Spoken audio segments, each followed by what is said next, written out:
Well, it's Wednesday night, and we all know what that means. That means we get to review AEW Dynamite. As you know, we're getting closer and closer to the Forbidden Door, which is awesome. We're going to see some matches maybe building up before then. But first things first, we're going to review three past events from three different Yoshi promotions. First one's going to be Pro Wrestling Wave. Now, I have missed several opportunities because the videos on Pro Wrestling, Watch Pro Wrestling.live kind of went away, but now I get to see that. We also got Marvelous and Ice Ribbon. And of course, a couple of news updates. One which is regarding certain situation that involves Vince McMahon. Apparently, a new report is coming out about something shady or whatever it is that they're investigating.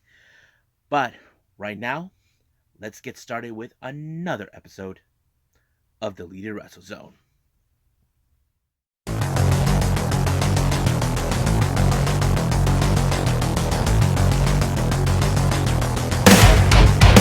Are you ready? Get up, get up! Get up, get up! Get up, get up! Get up, get up!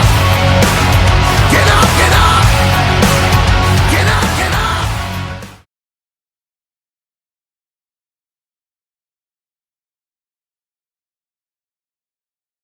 Welcome everybody to the Lead It Wrestle Zone. All things that is pro wrestling with AEW, NXT, New Japan Pro Wrestling, Impact Wrestling, the National Wrestling Alliance, various promotions, wrestlers, matches, and championships.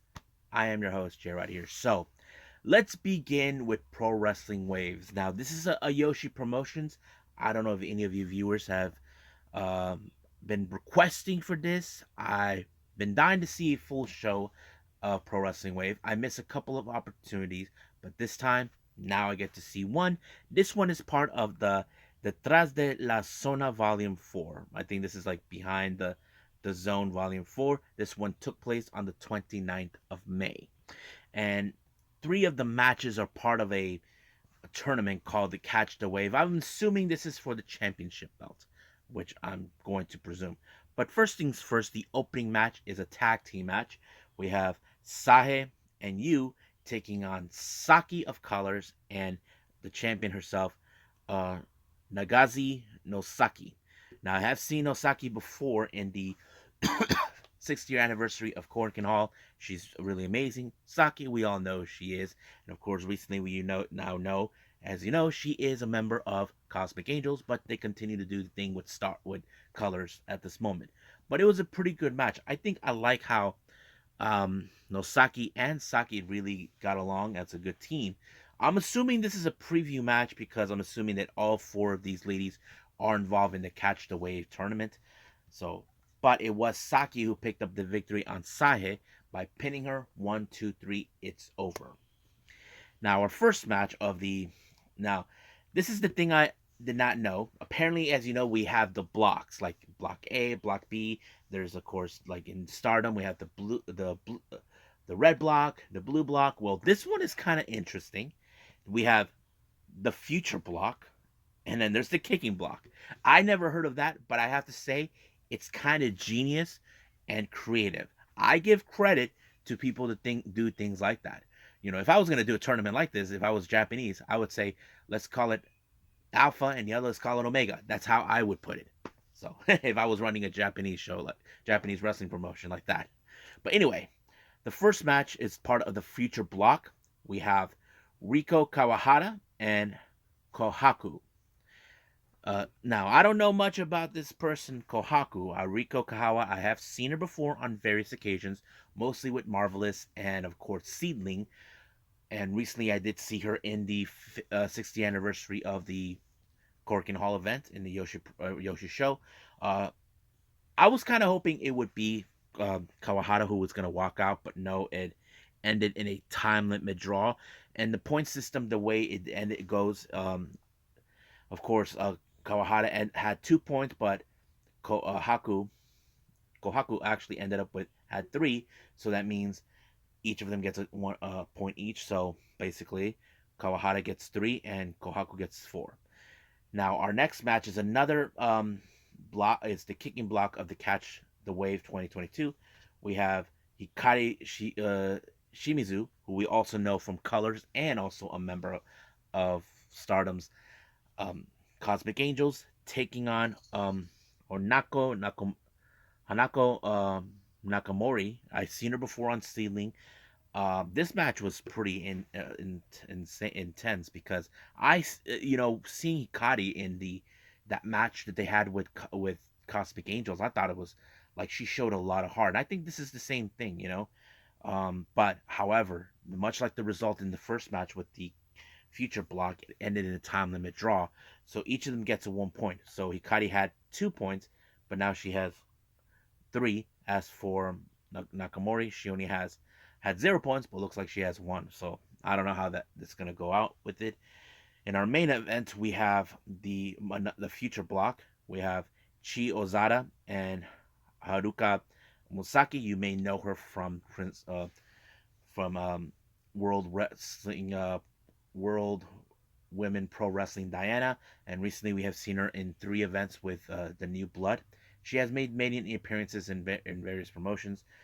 Um, I was hoping this one was going to be a very interesting match. I mean, Musaki, she's really impressive. As you know, she is one of Emi Sakura's students until she ended up with Diana.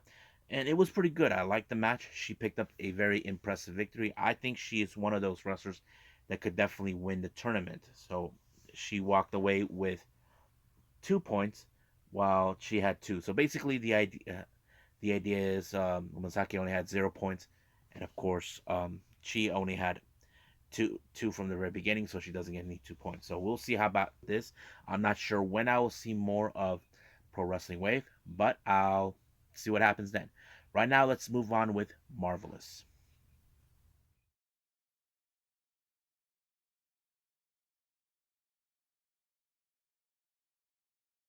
Alrighty then, so we're doing Marvelous. As you know, it's been a while since I did a Marvelous review. I don't know how many of you guys are into Marvelous. They're an amazing Yoshi promotion. As you know, they showcase Mins as well. So it's a very unique promotion. Now it opened up with Ayo Hosan taking on Tomoka Watanabe. Now, Ai Hosan, I think that's her name. Um, she is very much like a little bit of the version of Waka, but she has like this strong this toughness attitude, if you guys ever notice. But when it comes to Tomoka Watanabe, she's more of the veteran. Basically, she knows what she's doing. She knows exactly how to put it. But one thing for sure, she put uh, Hosan into a submission. She had no other choice but to tap out. So basically, toughness did not work this time.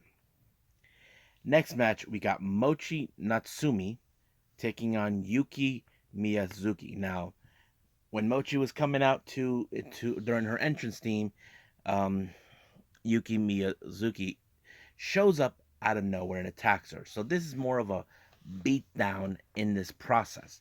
But however, as you know, Mochi, she is a member of prominence, one of the most toughest individuals in the Yoshi world.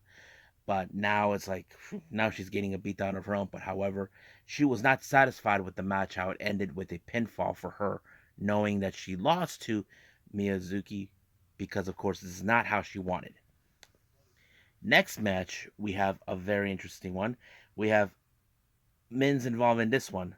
We have Takohiro Kotori and Brian Ishizuki versus Ibiku's Mill and Leo Izaki. Now, Ibiku's me and Leo, oh my goodness.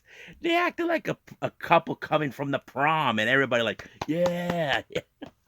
I'm just laughing. But I think the real question was, would they coexist? Apparently, there's been some misfires, but their opponents, on the other hand, they took good advantage, knowing they were busy beating the crap out of each other, and they took advantage. So, relationship's over. Now, our next match, we got Yurika Oka and Chikayo Nagashima taking on Yuri, and of course, the ace of Marvelous, Takumi Iroha. I was like, as you know, this is one of those good matches. As you know, Yuri is not officially with Marvelous, but she's been rolling out in the independents mostly.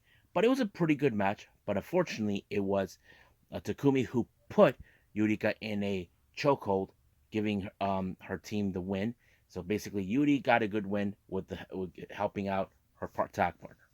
Now, our main event, we got Yame Sazamura, Riko Kawahara, and Maria taking on Yu, Azuki Aoki, and Kadokura. Now, I was intrigued with this match because Maria, she is not an easy person to get along with.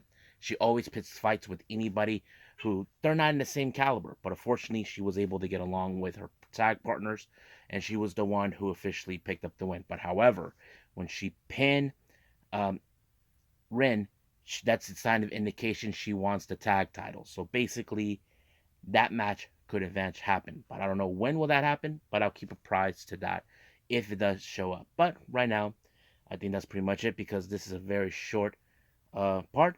Right now, let's move on with Ice Ribbon.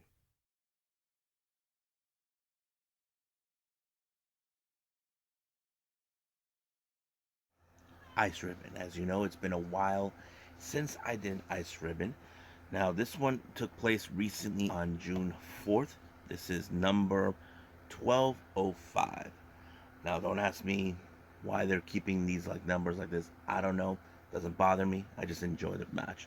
Now, it opened up with an exhibition match. Now, this is not your typical type where they showcase. This is where I think, as you know, there is no translation with Ice Ribbon, as I always do, seen every time.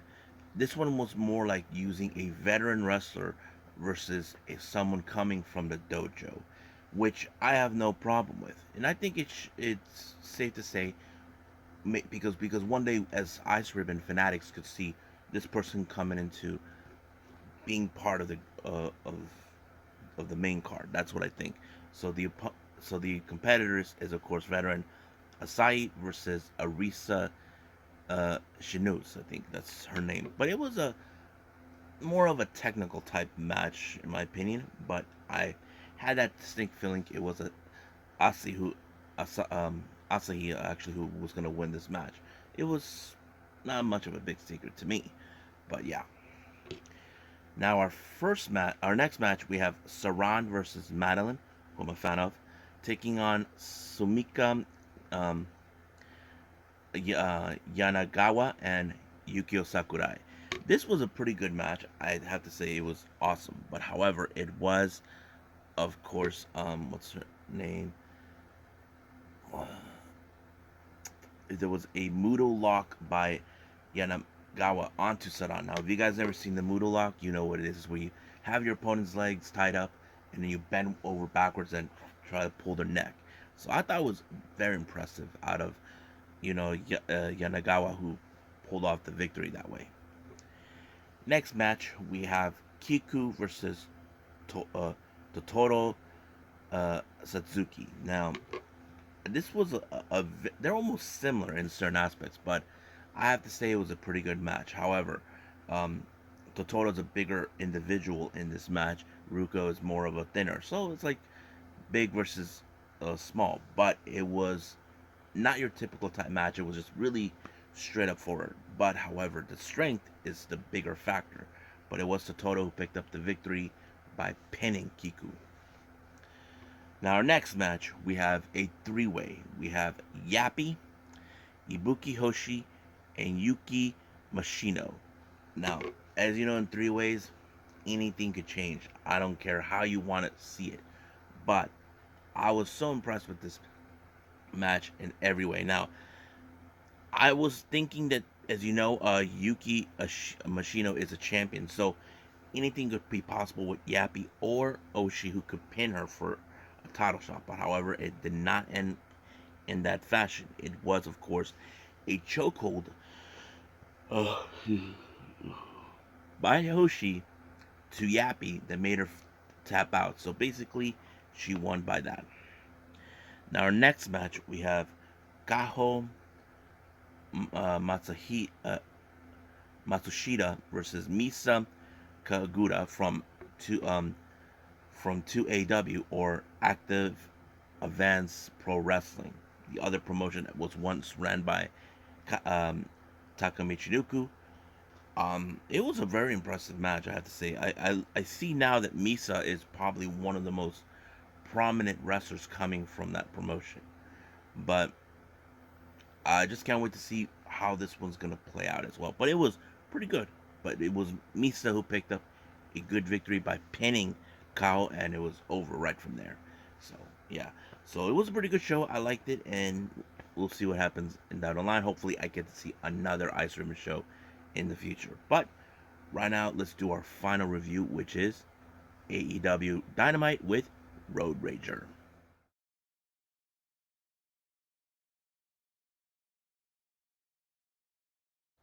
Okay, AEW Dynamite Road Rager, as you know, we're building up all the way to the Forbidden Door, which is an exciting pay per view for us fans to watch to see the collaboration or face off between New Japan Pro Wrestling and AEW. Now, our opening match is the hair versus hair match between Chris Jericho and his former teammate Ortiz. Now, keep in mind, this whole thing began a couple weeks ago when Ortiz decided to help out and knock out Chris Jericho out and cut a piece of his hair.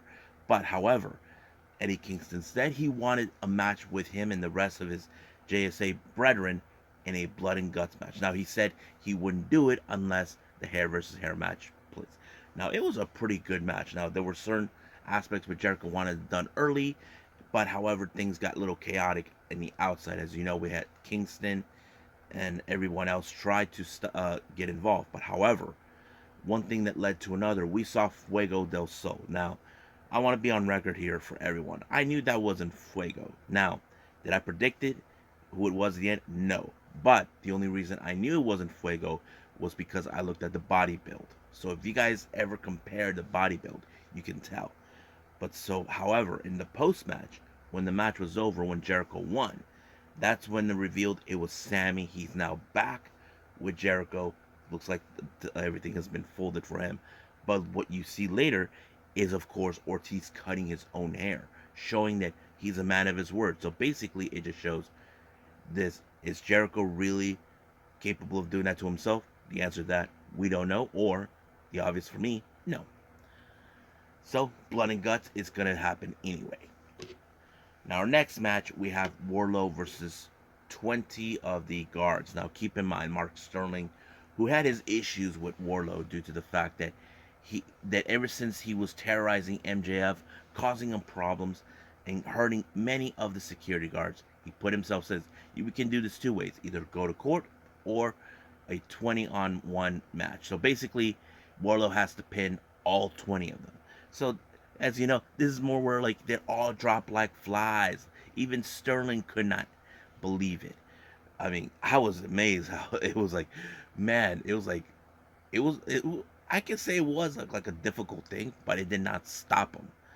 But he did win the match. He was about to powerbomb Sterling until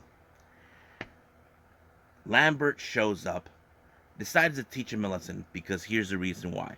Lambert now sees that Warlow is a threat to the reign of Scorpio Sky as the TNT champion. So he sent a couple of UFC legends to deal with him. But however, here's the thing: Warlow found a way to turn this.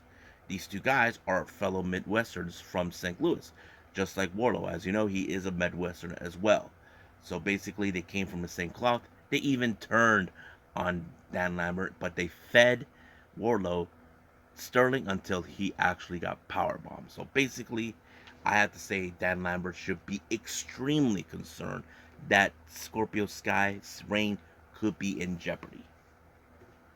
Now, our next match, I have to say, it was one of the most incredible, exciting matches I have ever watched. We have Dax Harwood taking on Will Ospreay. Now, we know, as you know, people could say, yes, Dax Harwood's a tag team specialist, but we cannot deny he has done a great job as a singles competitor. Now, there's nothing wrong for anything about seeing him doing things as a singles competitor. There's nothing wrong, but he was pretty good on that. So I have to say it was a pretty good match. But I did like how there was a comment where, of course, as you know, FTR doesn't go to the turnbuckle to fly. That was something that Excalibur remembered. the Cash Wheeler made a mistake last year when they lost the AEW Tag Team titles to the Bucks, where he did a springboard 450, and he messed up. Of course, Harwood did the same thing, but well, not in the move, but he just jumped off. But of course, it was the hidden blade to put away uh, Dax Harwood and giving Will Ospreay the win. But however, we saw Aussie Open, um, Jeff Cobb, and Great Khan. I don't know what they were planning to do, but luckily Cash Wheeler showed up, and so was Roppongi Vice. So things seemed like they were going to go their way, but everybody were happy to see a member of Chaos, someone, well, a faction that Will Ospreay knows. But the problem is, Will doesn't know what to make of him. And I'm talking about Freshly Squeezed. He just looks at him like he doesn't know what to think of him. Because here's the thing, Will Ospreay acts like there's something wrong with the wrestling world. That's always been his problem. But when it comes to Orange Cassidy, that's a different story. But as soon as he tried to confront him, here comes Roppongi Vice and FTR right behind him. So this was a very unusual alliance. But I want to be fair with everybody watching this. I wouldn't be surprised if Okada, on the other hand, tells Rocky, I want FTR be part of the Chaos. Think about it. You know? That would be an amazing thing for them. And not to mention, it could grant them for an opportunity maybe to go to World Tag League. So that could be a good thing for them. Now, as you know, we've been waiting for this match for a very long time. But we had the face-to-face confrontation between Tanahashi and Moxley. Now, Moxley said a lot of good, interesting things. I liked what he was talking about. He's saying for the last 3 years, this was always been about Tanahashi. Now, he can say the belts are good, everything else, but there is one thing that he wanted was the ace. Basically, keep in mind, Tanahashi has carried the New Japan company on his back before. Same thing as Jon Moxley. But it's like, who's going to be the ace of what? So I think that kind of fits into that whole thing. However, the whole face-to-face confrontation was interrupted with Jericho being accompanied by Sammy Guevara and Tay Conti, so now it appears they're joining them. But when things got a lot of hand, here comes the 2.0, Garcia and Hager, but out of nowhere, right from behind, they were attacked by none other than, of course, Despy and Lance Archer. Now, I did not anticipate Despy being there, but turns out that Jericho said that they're loaned by Minoru Suzuki. So that's what it was. But luckily, the Blackpool Combat Club and, of course, Ortiz and Kingston shows up to give a helping hand. But however, Jericho said for the Forbidden Door, he's going to team up with Sammy and of course, the members of Suzuki-gun to take on, of course, Shooter, Wheeler Yuta, and Eddie Kingston. So this is going to be a match that he wants at the Forbidden Door. So hopefully that match can be booked. Now our next match is the qualifying match for the AEW All American title that it's been already introduced the last week. But this is where we have international wrestlers. Now, on one corner we have Ethan Page, who represents Canada. And then, of course, we got Miro from Bulgaria. Now, Ethan Page claims that this is going to be his time. Now, he was smart enough to try to dismantle the shoulder of Miro. But his biggest mistake was trying to give him the clap, but he did not like that. Even that piece of garbage, Dan Lambert, tried to interfere. But Miro took care of his monkey ass by sucker punching him. And then, of course, Miro put Ethan Page in the camel clutch and then bent him back. It was over. He knew it's done. So that means he will be in the Forbidden Door, which is going to be great. Now, our next thing we see is, of course, Dante Martin with Matt Sydal. Looks like they have some sort of a beef with Jon Moxley. I don't know. But looks like there's going to be a match set up. This is going to take place again at Rampage, which is going to be exciting. So I can't wait to see that. Now our next match is Britt Baker along with Rebel and Jamie Hayter to take on Toni Storm. Now this is another case of rivalry. Now keep in mind, Toni Storm has been one of those wrestlers that, you know, it's one of those exciting wrestlers we definitely want to get behind on. Now keep in mind, Britt Baker believes that Toni Storm has no business being in AEW or have any business whatsoever being involved with the AEW Women's World Title. So basically, it's more like she wants to reclaim that what is rightfully hers. So this is more of a match where, okay, who's going to be facing Thunder Rosa? But of course, things would have gone Britt Baker's way if it wasn't for Thunder Rosa that chased away Jamie Hayter. But however, Toni Storm was able to overcome it. Not to mention, what's the what was it? Oh yeah, she almost put her in the lockjaw, but it did not work either until she put her on the Storm, something that awesome finisher, giving her the amazing match. So, but however, it's now been confirmed that there in the Forbidden Door we're going to see Thunder Rosa versus Toni Storm. Now, some of you probably say we probably would have seen someone from Stardom, but keep in mind there is no they can't. Stardom are busy on that very particular day.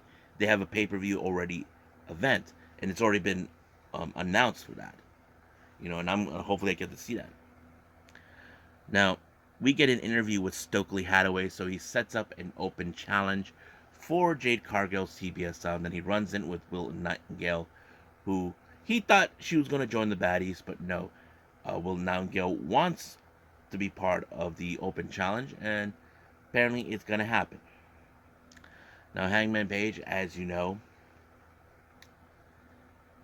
last week we saw what, of course, Adam Cole mentioned, that even though he wanted to face Okada for the IWGP World Title, but Adam Cole told him, you know, did you forget that that title's going to be on the line against Jay White?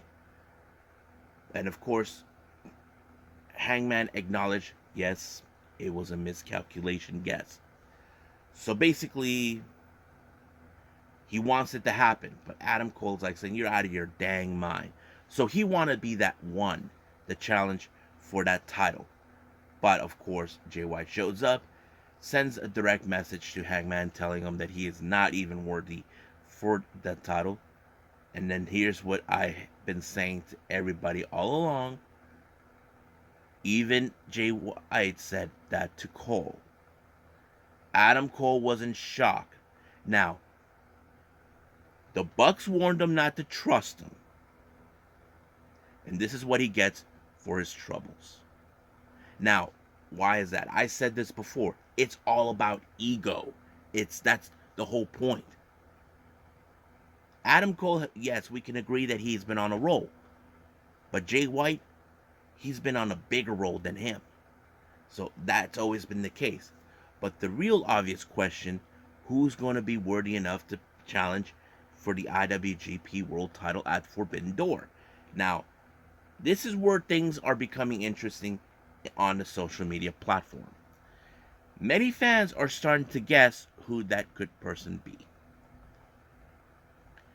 If you want to know who they believe it is, you guys are saying, if you guys heard it or not, there are those that believe it could be Kenny Omega. Now, as much I would like to say, I don't know if that could happen. The problem is, we don't know when he'll be back. We know that he will be back, but we just don't know the time frame. But that's going to be interesting. So we'll see what happens then. Now let's jump into our last match, the main event. This is the ladder match for the AEW World Tag Team titles between the Young Bucks versus Luchasaurus and Jungle Boy along with Christian Cage. This match was rebelly insane. Now, I don't think Jungle Boy has ever been in this type of match, but it was crazy. But one thing led to another. Luchasaurus went through 4 tables and be eliminated out. But however, it was the BT trigger to knock out Jungle Boy, and of course the Young Bucks became the first ever 2-time AEW World Tag Team Champions. Now, when we thought things were gonna get like more like sadness, but we knew this was gonna happen. Christian Cage turned heel, he turned on Jungle Boy and he did the concerto on him. Now, if you guys have noticed, the clues were right there. The way, you know, he was speaking to Jungle Boy, calling him a loser. That was the sign right there that he was going to turn heel. So if you guys didn't believe that, it did. So we'll see what happens then. And of course, if you guys seen a video that was offline, there was a moment where Christian Cage tells his mom, telling him, "You raised a piece of shit." His sister pulled out the bird on him. So I thought it was a pretty awesome show. It was pretty good. I liked it. So I think that's pretty much it. Let's do our last thing, which is going to be news updates.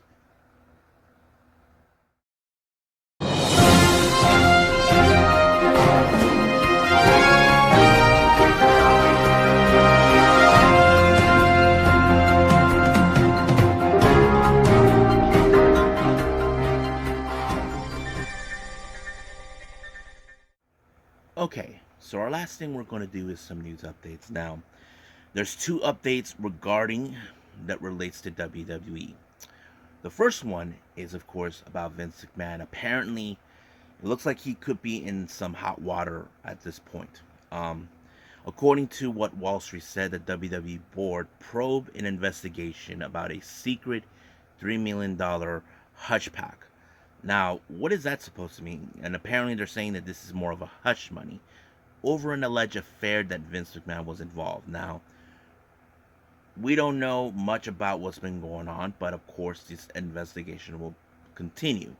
And of course, this investigation was signed on last January. So basically this is going to be going on. So I will keep a prize to it because I just don't want to have mixed reports on what I'm hearing. But I'm not sure how serious this is going to be or if this is going to be taken seriously. As you know, Vince has been known to get away on certain aspects, but we'll see about how this will go down. Now, related to the WWE, as I mentioned, this was reported by Raj Giri from Wrestling Inc. Oh, fuck. Okay, sorry about that, folks. I've been dealing with another thing. So anyway, this report was coming from Wrestling Inc.'s Raj Giri. As you know, this is, I don't know if it's 100% true. They're saying that Sasha Banks has been released. Now, as you know, we cannot say it's true or not. And I'm sure many fans out there will probably say, no, it's a load of horse crap. Yes, we can agree with that. However, as you know, Sean Ross Sapp from Fightful Select, he gets all the information because he has good sources within WWE. He called and they, according to him, he contacted them and they say they did not heard anything about this or talent relations didn't know about it. But he's not saying isn't going to happen. So that kind of thing tells out. But he did say that he has talked to Raj, but Raj does have good sources. Now, we don't know for sure if that's 100%. Now, if it's true about Sasha Banks being released from WWE, how come this hasn't been announced yet? I'm sure that they want to announce it on their accord. That is something that is clear to me. But I don't know how the fan base is going to feel about this. I'm sure many fans out there, especially the AEW fan base, are going to say, oh, she's heading to AEW. So that's something we can expect, but we just don't know when. So we'll find out more. As soon as all this information is out, we'll see. Now, I'm not saying it's 100% true or not, but like I said, let's just wait. Now, for all you Joshi wrestler fans out there, as you know, if you guys heard of NOMADs, is a new type of organization where they have mostly freelancers involved. As you know, they had a good successful show last May where, of course, we had some interesting wrestling matches. Apparently, they announced for Volume 2 that will take place on the 5th of August. It's going to be in Jinjuku Face. But however, they already announced for wrestlers involved. We have all 4 members of Colors, Saki, Yuko, Ikari, and Rina will be involved. However, they announced Hiroyo Matsumoto and Yu will be involved too. So more information will come out. Hopefully, we'll see what the card's going to be for Volume 2. I'm excited for that. I haven't seen the first one. Hopefully, somewhere down the line, I get to see it. Now, our last update, as you know, we have more on Keiji Mutoh's retirement. Now, this was coming from Nahiro Takeda, who is the Cyberfight director and who oversees Noah. He had a good, interesting statement that he says, "We will do whatever we can to create a suitable place for Muto to end. Regarding venue, I think Dome class is possible." Now, keep in mind, Keiji Muto is now being asked to retire due by doctors. It was not his choice due to his hip problem. Now, according to him, from here on out, there will all the way to spring, there will be already 5 matches that he'll be involved. And recently, in the previous news update, the ace of New Japan Pro Wrestling, Tanahashi, said that he would like to be one part of those matches. So we don't know if that could be a possibility, but hopefully we can. And of course, Naomichi Marufuji said he would like to tag with them one last time. So the Dome could be a possible, but we'll see about that. So I'll keep more apprised about Muto's retirement, see how far they're gonna plan. But it will be a sad day for the pro wrestling world to see him gone. But of course, what other choice does he have? Even though he said he wants to wrestle all the way as much as possible, but looks like it's not gonna happen. So I think that's pretty much it right now. So let's just call it a day. Well, I hope everybody enjoys this episode. I know I have a lot of viewers out there who enjoy me reviewing the Joshi wrestlers and the promotions because they're awesome. Everybody loves it. I love it too. So, and of course, I had to include AEW Dynamite Road Rager. I thought it was a pretty awesome show to enjoy. But don't forget, Road Rager continues on with AEW Rampage this Friday, just to let everybody know. And of course, I'll be following more on what is going to be booked for the Forbidden Door. That is obvious to me. But for the next episode, as you know, we have Thursday, we have Major League Wrestling, we have NXT UK, and Impact Wrestling. So I will be reviewing those soon enough. I haven't decided if I'm going to do one or two other reviews from recent events that we saw. This one dates back at least a month or two ago. We'll just see where we're going to go with it. But for now, I'll see you guys in the next DWZ time. Same DWZ channel. I must bid all of you adieu. So goodbye. Mwah. And have a nice day.